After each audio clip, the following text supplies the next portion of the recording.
ciel se charge, le Doc News capte chaque nuage. Prévision, tendance, on analyse. De la météo aux grandes crises. Des courants d'air aux ondes marines. On suit les tempêtes et les ouragans qui s'alignent. Salut à toutes et à toutes, c'est le Doc News. Pour de la news, on est parti pour la tendance météo pour cette nouvelle semaine. J'espère que votre week-end s'est bien passé et courage à ceux qui sont encore touchés par les inondations parce que la décrue va mettre un peu de temps. On va pouvoir dire aussi que la semaine dernière était un petit peu mouvementée entre la tempête Ewan et Aeon. Après, on a eu Hermina et Ivo en même pas 3 jours de décalage. C'était assez explosif.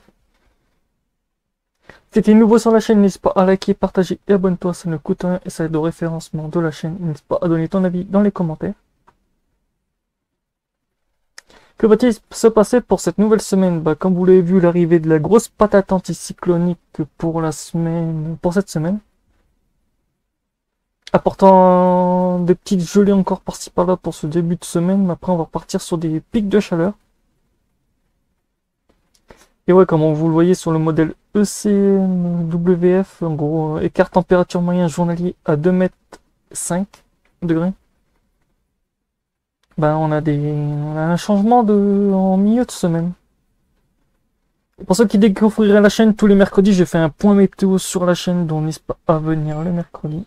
Ça ne coûte rien.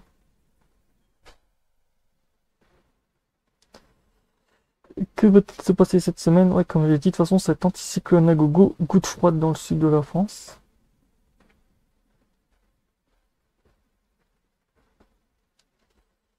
Ouais, les Dana il va y avoir de la Dana en début de semaine. Entre l'Espagne, la Grèce, l'Italie. Avant l'arrivée de la grosse patate aussi. Alors, quelques gouttes froides par-ci par-là, ce que j'ai vu. Encore une sur la France aussi. Oh, ça va être beau. Ça va être beau le bordel. Ça va être beau.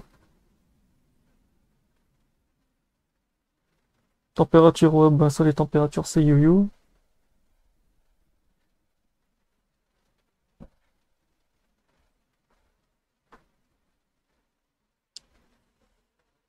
C'est yo-yo.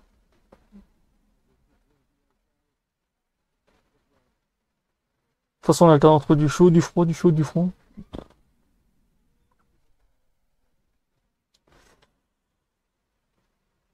Ça va être une semaine assez... Ouais.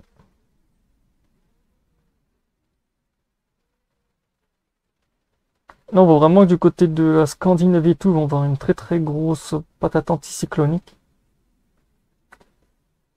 Ça va être beau.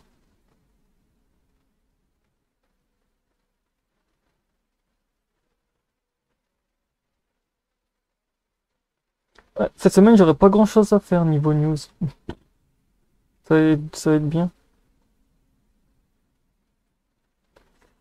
Ça va être bien, un peu de repos.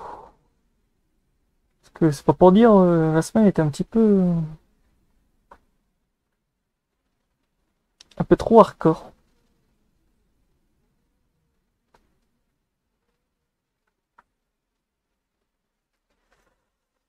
Ouais, et qu'est-ce que donne l'anticyclone pour... je crois que l'anticyclone va céder la semaine prochaine en plus, ça va être bien.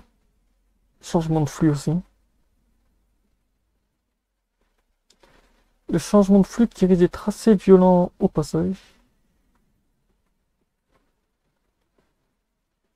Voire très très violent. Parce que j'ai vu, ils annoncent des inondations et tout.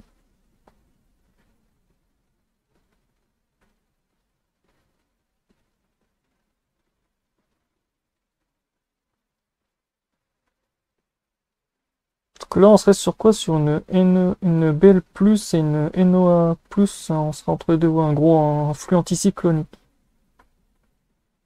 Cette semaine. Et ouais, même les clusters, de toute façon, le balance, on est sur un flux anticyclonique du turfu. Avec des grosses tempêtes et tout qui vont chatouiller un peu le système dépressionné. L'anticyclone. Pour ça, il sera pas très très fort, mais du côté de la Scandinavie, là où il va être assez fort entre la Russie et la Scandinavie.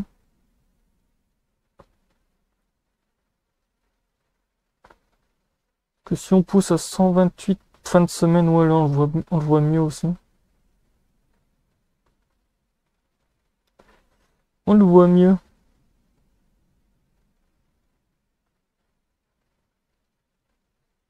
Et là aussi à 100... Je crois qu'il devrait céder à 3 la semaine prochaine. Ah oui, semaine prochaine, changement de radical de temps. Anticyclone au-dessus de la Scandinavie et l'autoroute ferroviaire, mais ça je vous le ferai pas pour l'instant en vidéo. On en reparlera ça mercredi en live un peu plus parce que là, au moment où je règle cette vidéo, je ne peux pas me fier à cette analyse. Donc voilà, on se retrouve pour passer une bonne semaine, on se retrouve pour les prochaines news, portez-vous bien, tchuss.